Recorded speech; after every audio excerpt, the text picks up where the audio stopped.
Hello friend, नमस्ते प्रणाम। आज मैं आप लोग के बीच में बहुत ही प्यारा सा गीत लेके आई हूँ। नवरात्र का समय आने वाला है, इसलिए हम आप लोग के बीच में नवरात्र का गीत लेके आए हैं।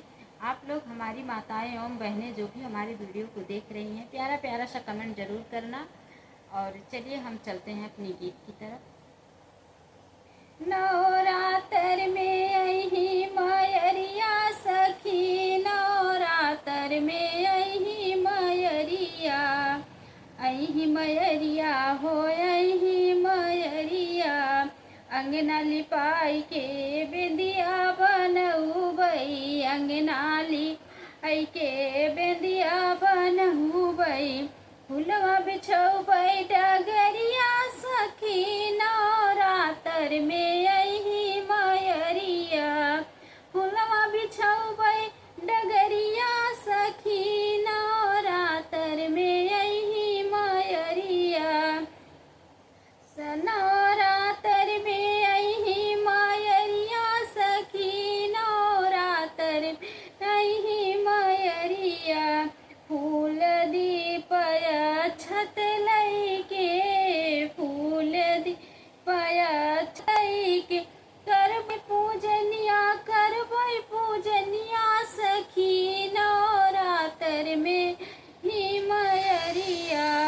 गंगा जल से पखरबै चरनिया, गंगा जल से पखर चरनिया।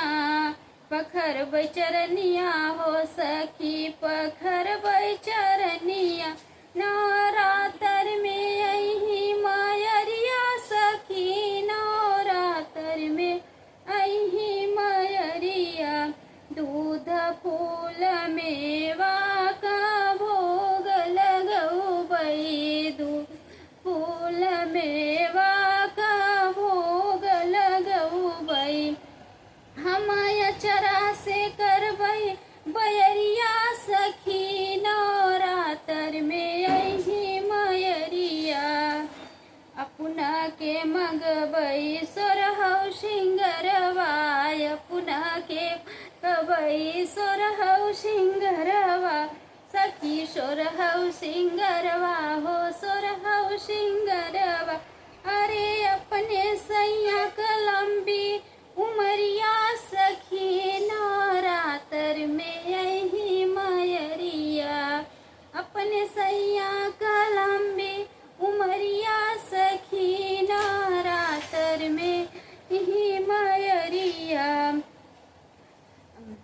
नवरात्र में अही मयरिया सखी, नवरात्र अही मयरिया। धन दौलत हम मंगबै महलिया, धन दौलत हम मंगबै महलिया। मंगबै महलिया सखी, मंगबै महलिया। ललना खेलत बहुअरिया सखी, नवरात्र में अही मयरिया।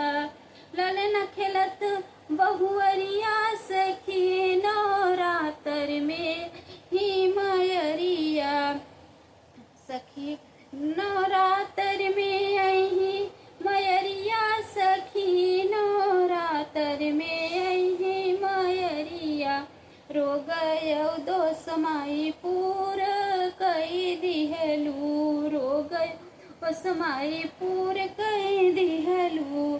एक अरझ माई पूर कई दिहलू, एक अरझ माई पूर कई दिहलू। अरे हमहू दिहो दर्शनवा हे माई, हमहू दिहो दर्शनवा।